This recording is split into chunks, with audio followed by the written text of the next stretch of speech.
Hello दोस्तों, मैं फिरोज खान। स्वागत है आपका मेरे चैनल पर। दोस्तों, हमने कल देखा परिसीमा एक्ट अधिनियम 1963 को सामान्य जानकारी। आज हम जानेंगे परिसीमा अधिनियम 1963 के आगे कंटिन्यू धाराओं को। आइए शुरुआत करते हैं। धारा 1 जो बताती है संक्षिप्त नाम, विस्तार और आरंभ। इस अधिनियम का नाम परिसीमा अधिनियम 1963। इसका विस्तार जम्मू कश्मीर राज्य के सिवाय संपूर्ण भारत पर, और ये उस तारीख को प्रबद्ध होगा जो केंद्र सरकार राज्य पत्र में अधिसूचना द्वारा नियत करे। इसके अध्याय के बारे में और धाराओं के बारे में पिछले वीडियो में बता चुका हूं। आइए शुरू करते हैं। धारा 2 जो बताती है परिभाषा के बारे में। धारा 2 की क्लोज का बताता है आवेदक। आवेदक के अंतर्गत कौन कौन आता है? तो आवेदक के अंतर्गत दोस्तों देखते हैं हम। तो आवेदक के अंतर्गत आता है अर्जीदार, वह व्यक्ति जिससे या जिसके माध्यम से आवेदन ये करने का अपना अधिकार उत्पन्न होता है। वह व्यक्ति जिसकी संपदा का प्रतिनिधित्व आवेदक द्वारा निष्पादक या प्रकाशक या अन्य प्रतिनिधि के तौर पर किया जाता है। जिसकी संपदा का प्रतिनिधित्व आवेदक द्वारा या निष्पादक या प्रकाशक प्रतिनिधि द्वारा किया जाता है, इसको हम क्या मानेंगे? इसके अंतर्गत आवेदक मानेंगे। आवेदन के अंतर्गत अर्जी आती है। धारा 2 की क्लोज खा में क्या बताया गया है कि आवेदन के अंतर्गत अर्जी आती है। क्लोज गा में बताया गया है विनिमय पत्र क्या है। तो विनिमय पत्र के अंतर्गत चेक या हुंडी आते हैं। विनिमय पत्र के अंतर्गत क्या आते हैं दोस्तों? चेक या हुंडी आते हैं। क्लोज घा बताता है, डी बताता है बंद पत्र। बाउंड के अंतर्गत ऐसी कोई लिखत आती है जिसके द्वारा कोई व्यक्ति किसी अन्य व्यक्ति को धन देने के लिए, कोई व्यक्ति किसी अन्य व्यक्ति को, मैं किसी व्यक्ति को लिख रहा हूँ लिखत धन देने के लिए, तो इसको इस शर्त पर बाध्यता के अधीन कर लेता है।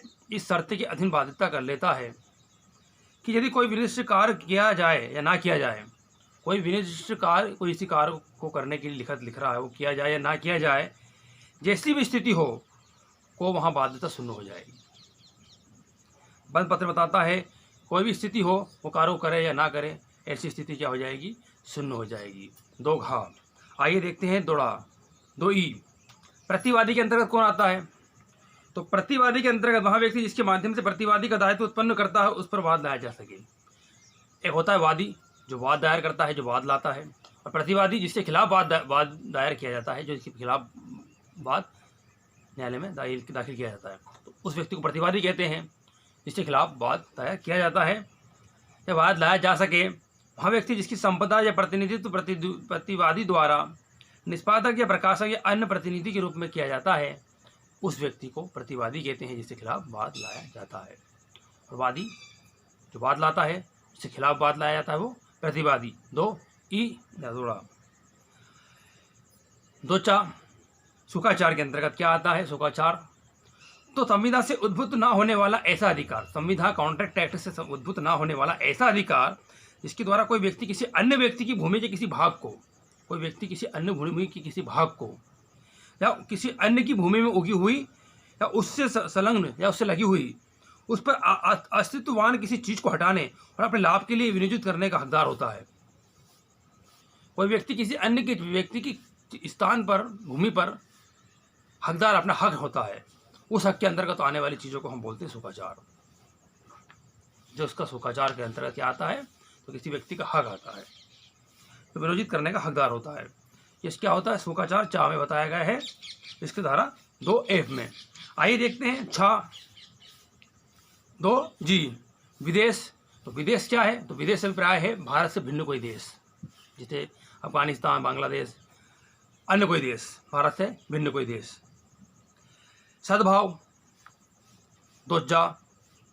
कोई भी बात जो समक्ष सतर्कता और ध्यान से नहीं की गई है, कोई भी बात जो समक्ष सतर्कता ध्यान से, मतलब कोई भी कार्य करेंगे तो समक्ष सतर्कता ध्यान से करना चाहिए। उस कार्य को सद्भावपूर्वक कार्य किया जाएगा, समझा जाएगा।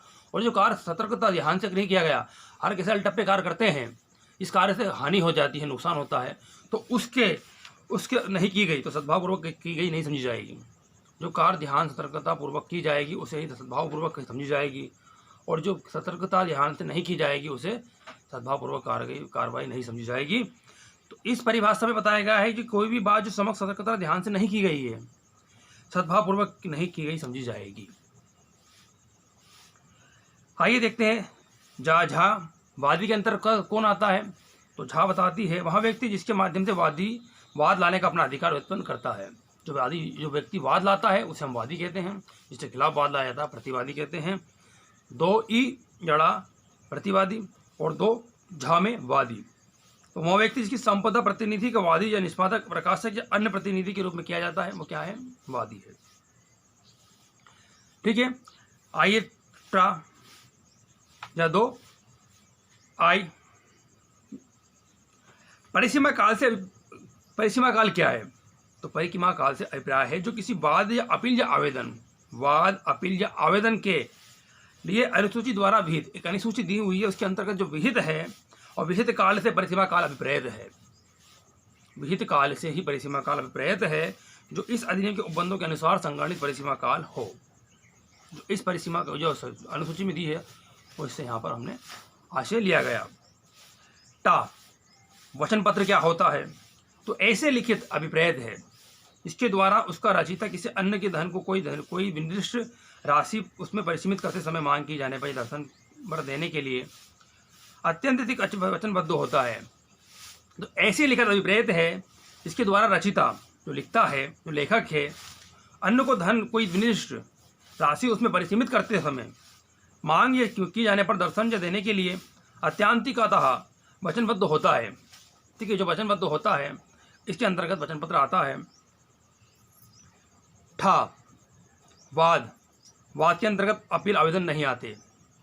वाद जोड़ा में क्या बताएगा? ठा में वाद क्या है?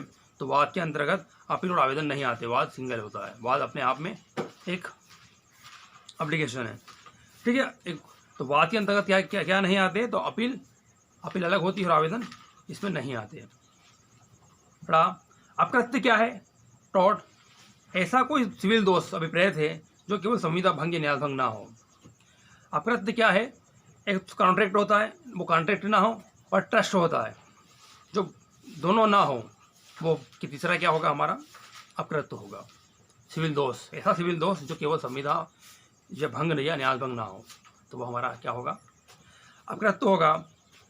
न्यासी, अब न्यासी जो ढा में न्यासी के अंतर्गत बेईमानीदार बंधक की तुष्टि हो जाने के पश्चात कब्जा में बने रहने वाला, क्या हो जाने के पश्चात? तुष्टि हो जाने के पश्चात भी कब्जे में बना रहने वाला बंधकदार या हकदार के बिना दोष कब्जा रखने वाला व्यक्ति नहीं आता। महत्वपूर्ण है परिभाषाएं। ठीक है, ये हमारी परिभाषा कंप्लीट हुई।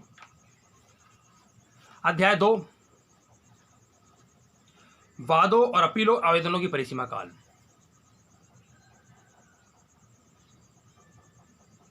ठीक है, अब आज के वीडियो में हमने देखा धारा 1 और धारा परिभाषाएं को समझा। बस इस वीडियो में इतना ही। अब इसको ही बार बार देखें, समझें और नोट्स बनाएं। अगले वीडियो में मैं अध्याय 2 शुरू करूंगा, जिसमें वादों और अपीलों आवेदनों पर ही ये परिसीमा पूरा एक्ट लागू है, और हम समझेंगे कि इनके लिए अपरिसीमा का क्या क्या प्रावधान धारा 3 से लेकर आगे तक किया गया है। ठीक है, आपको दोस्तों वीडियो कैसा लगा कमेंट बॉक्स में कमेंट करके बताइएगा। यदि आपको पसंद है तो लाइक कीजिए और अपने दोस्तों के साथ शेयर कीजिए और सब्सक्राइब करना ना भूलें। Thanks for watching.